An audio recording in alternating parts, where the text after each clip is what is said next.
que você faz para tomar as decisões da sua vida? Como assim? Não entendi. Qual que é o método que você usa para tomar as decisões mais complicadas que você acha no seu cotidiano? Esse é um pouco do assunto do vídeo de hoje. A lição dessa semana falou sobre revelações da vontade divina, parte 2. Então chama a vinheta e vamos pro vídeo.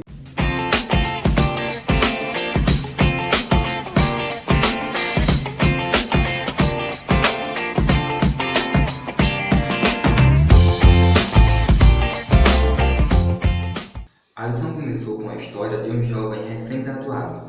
A lição fala que ele estava voltando para casa, dirigindo seu carro. E no trajeto, ele começou a pensar no que faria da vida, no que faria daqui para frente, e começou a ficar pensando ideias, pensando nas propostas de emprego que ele já tinha recebido, sobre os currículos que ele já tinha mandado. E nesse meio tempo ele começou a pensar e conversar sozinho, e começou também a falar com Deus, pedindo alguma ajuda, alguma direção para onde ele deveria seguir. Nesse contexto, um carro fechou à sua frente, quase provocando um acidente. O jovem ficou irado e ao tentar olhar a placa do carro para anotar e tudo mais, ele viu que a placa do carro era de uma cidade que ele tinha mandado currículo e que também já tinha lhe mandado retorno. Ele lembrou e ele percebeu que aquilo era um sinal de Deus e ele ficou sabendo o que fazer dali para frente. Veja que interessante, numa história, num acontecimento qualquer, adverso, comum da vida, ele percebeu a voz de Deus falando ao seu coração. E eu pergunto, na sua vida, por onde é que Deus está falando para você tomar o rumo certo? Como que você conhece a vontade de Deus? Obedecendo e seguindo esses meios, talvez aleatórios, que aparecem. Não sei. Na lição passada, a lição enfatizou a Bíblia, não como única, mas uma das principais fontes de como conhecer a palavra de Deus. Nesta lição, nessa segunda lição, na parte 2 das revelações divinas, a lição traz mais 4 métodos, nos quais também podemos ouvir e sentir a voz de Deus nos dizendo e nos dando uma direção a seguir.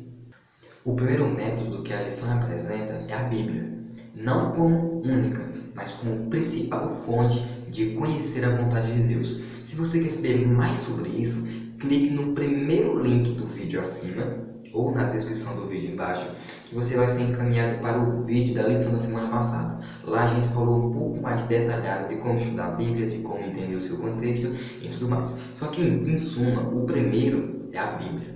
É o manual da felicidade. É lá que você pode encontrar e viver de acordo com assim diz o Senhor. O segundo método se chama atuações providenciais de Deus. E a gente vai entender essas atuações se estivermos perto de Deus. Muitas vezes nosso coração está tão afastado de Deus que não conseguimos discernir qual é a voz de Deus ou qual é a voz do inimigo. Temos que estar ligados a Deus. Essas providências, elas podem acontecer por acaso, coincidências, podem ser coisas experimentais, históricas ou até sobrenaturais.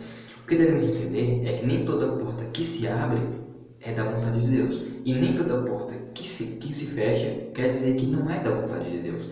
Temos que examinar nosso coração e colocar o Senhor como dono da nossa vida para entendermos o que de fato é a providência de Deus e o que não é.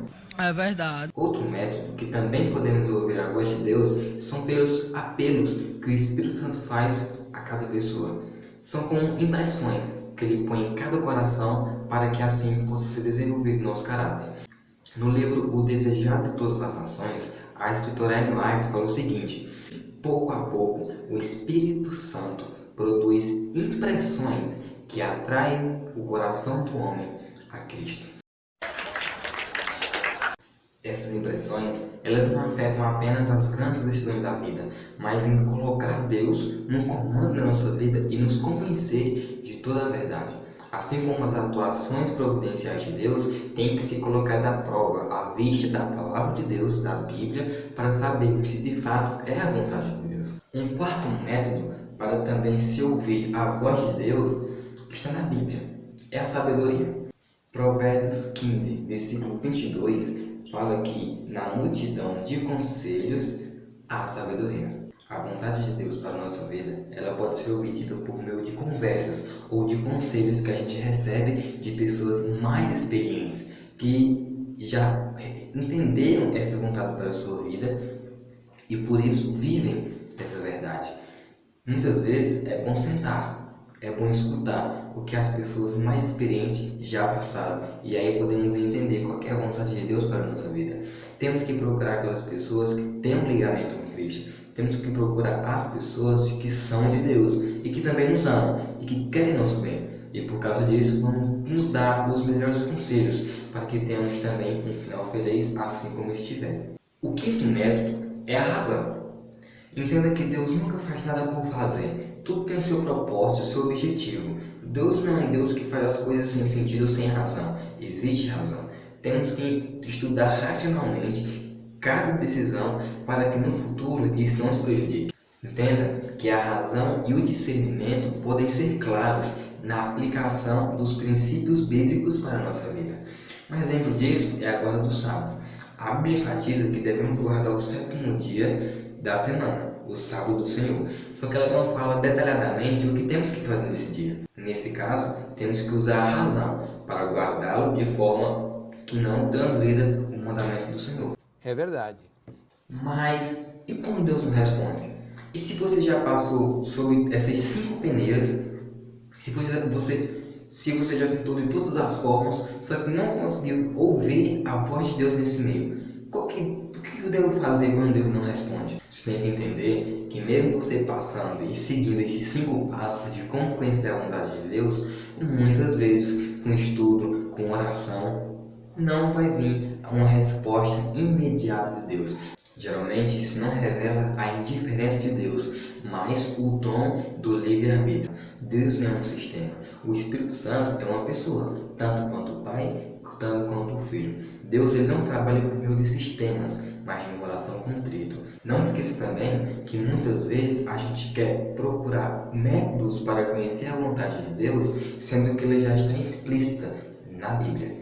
Então, se está na Bíblia, não carece que Deus se manifeste em outras coisas.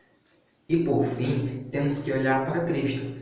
Veja que Jesus viveu debaixo da vontade do Espírito Santo. Ele se submetia, ele tinha uma vida de estudo da Bíblia e de oração. Ele vivia sob a guia do Espírito Santo e isso fez dele uma pessoa que sabia o seu caminho, que sabia o seu destino e entendia qual que é o seu dever. E assim devemos fazer.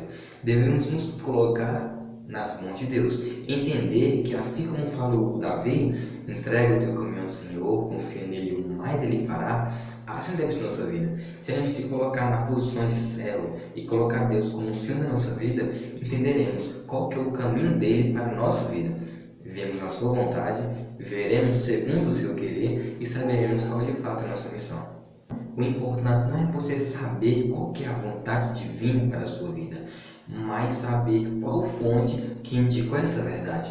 Aprenda que as pessoas guiadas pelo Espírito Santo não vão optar por outra coisa além do assentos do Senhor, quer seja moço, quer seja velho. A nossa única salvaguarda deve ser a Bíblia Sagrada, deve ser os ensinamentos da Bíblia Sagrada. Qualquer outro método tem que passar por dentro da Bíblia. Se for aprovado, então sim devemos confiar e viver essa vontade. Se assim vivermos, seremos felizes.